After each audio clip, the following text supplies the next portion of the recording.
more likely it is that the company will come into the United States and build a factory in the United States so it doesn't have to pay the tariff. How about this for a warning from one auto industry expert? The price of new cars in the U.S. will skyrocket in coming weeks, and maybe even sooner than you think. USDA says about 80% of seafood consumption in the U.S. comes from high-tariff countries: India, Indonesia, China, Canada, Vietnam. I always say tariffs is the most beautiful word to me in the dictionary. $7.2 billion in investment has left the United States in just a year and a half, enough to build 4 massive battery plants.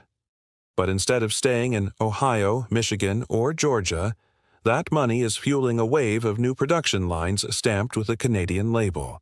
6 names long associated with Made in USA. From Coca-Cola, GM, Alcoa, and Campbell Soup to Tesla and Ford have been packing up equipment, shipping it across the border, and betting on the maple leaf. The result: 25,000 jobs in America's industrial heartland now hang in the balance, while Ottawa welcomes the shift with every possible incentive. What has pulled them northward? Friendlier tax rates, abundant renewable power, and above all, energy costs up to 40% lower. This is not simply a matter of chasing tax breaks.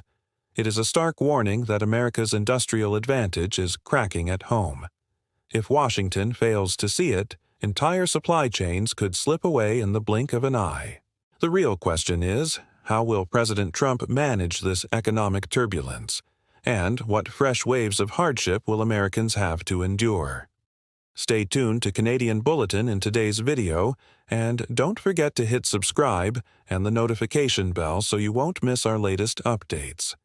The departure of these 6 major corporations from U.S. industrial hubs is not a rash reaction to tariff shocks. It is a carefully calculated decision made after every figure was weighed and the numbers pointed clearly to a better destination: lower costs, fewer risks, and faster production timelines.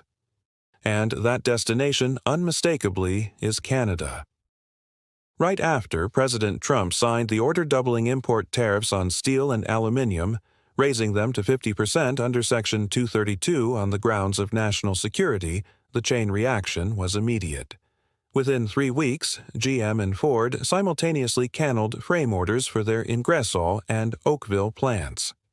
Alcoa, too, was forced to halt maintenance plans at its Tennessee smelter as the cost of imported raw aluminium spiked by 27%. According to the Detroit Automotive Economics Institute, if this persists, total losses for the U.S. auto industry could reach $180 billion.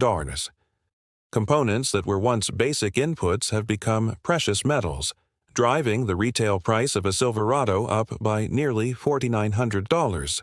That surge alone could wipe out GM's annual profit. Costs keep climbing, yet sticker prices can't rise further because American consumers have already hit their limit. In such circumstances, corporations have little choice but to move their production lines north of the border, where the competitive edge is clear. In Quebec, Hydro-Quebec is selling industrial power at just 5.7 cents per kilowatt hour. While in Detroit, the rate tops 10 cents, a gap of nearly 45%. For households, that may look like pocket change on a monthly bill. But for Tesla, whose massive plants consume terawatt-hours of electricity, the savings are enough to cover financing for a brand-new facility in the very first year. On top of that, clean hydropower makes electric vehicles genuinely low carbon, opening the door to deeper penetration into Europe, where carbon border tariffs are tightening by the day. It is no surprise that Elon Musk quietly began laying the foundation for a 10 gigawatt-hour LFP battery plant in Valleyfield without the fanfare of a press conference. Behind that move lies a massive support package. Ottawa, together with the provinces, has pledged up to 52.5 billion Canadian dollars to build a domestic electric vehicle battery supply chain. Incentives include production tax breaks, wage subsidies, skills training, and the Ring of Fire rail link that delivers nickel ore directly to the cathode plant. The sum is equivalent to the cost of building an international airport, But in return, each gigafactory generates as many as 3,000 high-paying jobs and at least 10,000 additional spin-off positions.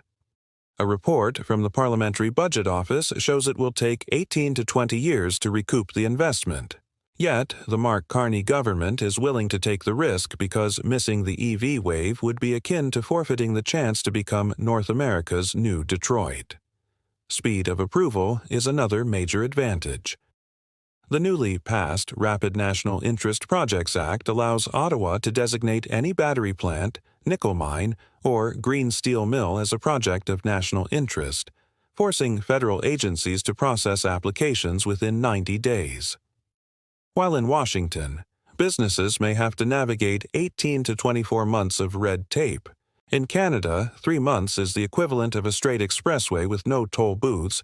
Campbell Soup, which once spent 2 years trying to extend a wastewater permit in Ohio, immediately signed a lease for an automated cold storage facility in Kingston to test a new process. Even before moving its canned soup lines north, the trend was clear. The Maple Leaf Nation is emerging as a new California with clean energy, preferential tax rates, streamlined regulation, and immunity from the volleys of global retaliatory tariffs. As the Made in USA label gradually gives way to assembled in Ontario, the bigger question is no longer how many American jobs will be lost, but whether Washington is letting the 21st century supply chain slip into Canada's hands. If the White House does not soon roll back steel and aluminum tariffs while also addressing the energy and permitting puzzle, this wave of relocation will not stop at 6 major corporations.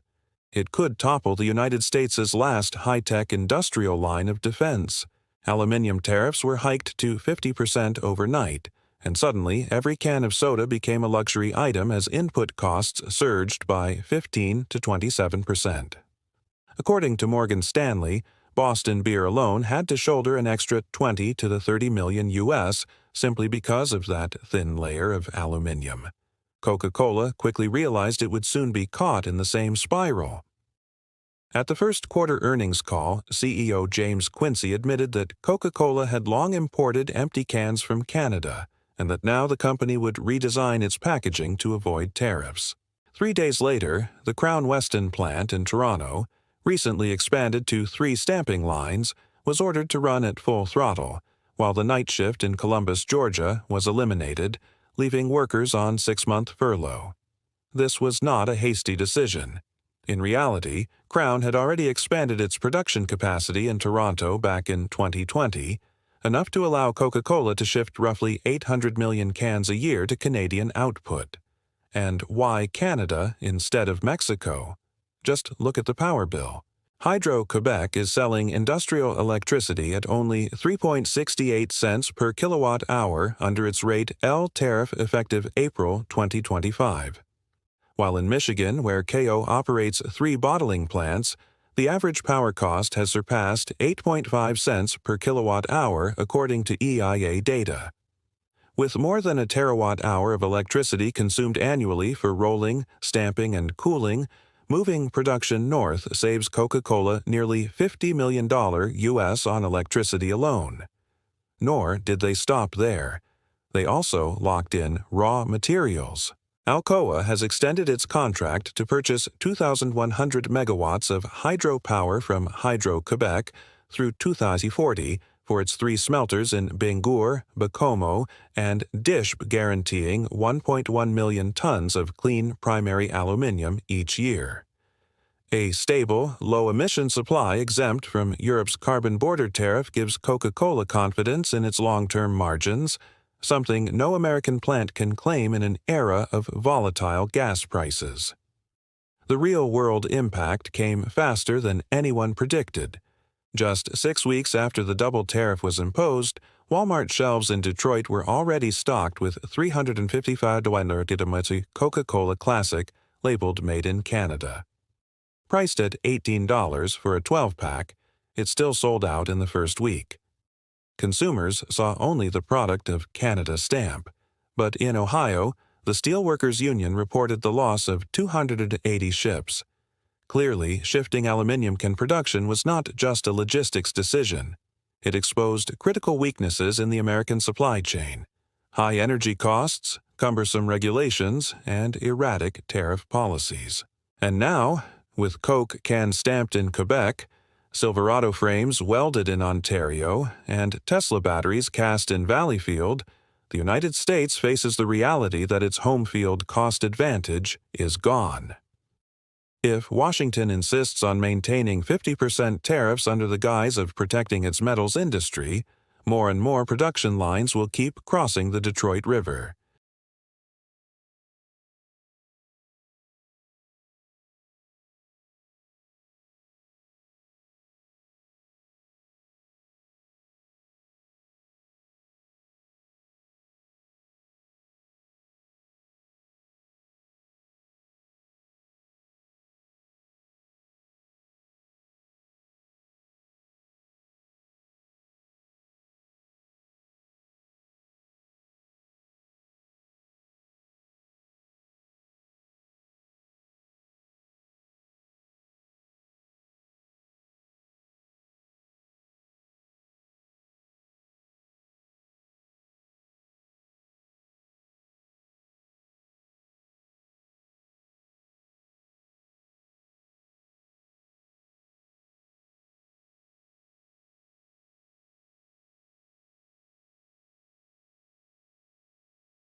That package covers the entire closed-loop battery chain from graphite or milling to cathode production. It is no coincidence that Elon Musk chose a region awash with cheap hydropower, just 0.043 per kilowatt-hour, to build his new plant on the banks of the St. Lawrence River, avoiding the risk of 50% tariffs when components cross the border. At the same time, Ford has placed a massive bet, $2.3 billion U.S. invested into the Oakville complex to revive a previously idled plant, transforming it into a production line for the electric FS Series Super Duty with a capacity of 100,000 vehicles a year starting in 2026. They also pledged to use 90% clean electricity through Ontario's nuclear grid, backed by a federal tax credit worth 500 million Canadian dollars, approved in just 3 months. By contrast, a similar project in Michigan has been stalled by an environmental review process, dragging on for 26 months and industrial power costs rising by 50%. Canada's generous incentives have shaken the entire regional EV supply chain. According to Parliamentary Budget Committee estimates, total public support for the battery sector could reach 52.5 billion Canadian dollars, the equivalent of the GDP of a small province. In return, Tesla has promised to establish a cathode lab in Baie-Comeau, while Ford has pre-purchased 420,000 tons of green hot-rolled steel from Hamilton, guaranteeing output for 2 Dr. Arc furnaces now under construction. These comparisons make Washington's position increasingly awkward. In Nevada, Tesla is still waiting for a groundwater extraction permit for Phase 3. In Kentucky, Ford is paying as much as 0.11 per kilowatt-hour for gas-fired power, double Ontario's rates.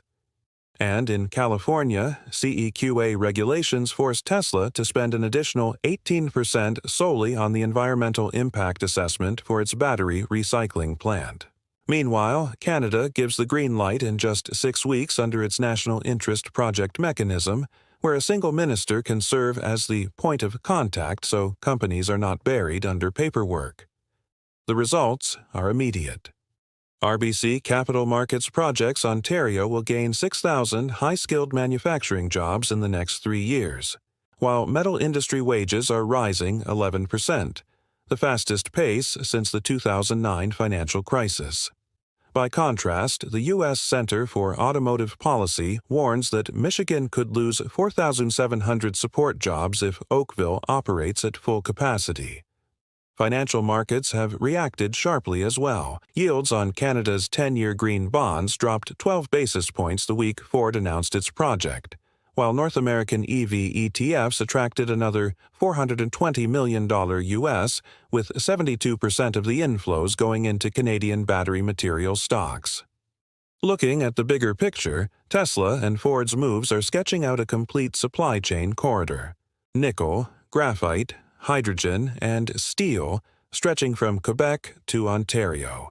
This is forcing Detroit's remaining Big Three in the U.S. government to scramble for bridge agreements if they want to avoid being pushed out of the global EV race, especially with the EU and California set to enforce green steel standards starting in 2026.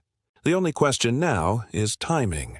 How long before Americans realize that an American-made F-150 is in fact running on stamped frames and batteries from the North Shore of Lake Erie? And how many more tariff blows will Donald Trump have to strike in an attempt to hold corporations in place, while Canada, offering cheap power, green steel, and streamlined approvals, emerges as the default destination for EV projects? This is no longer about tariffs.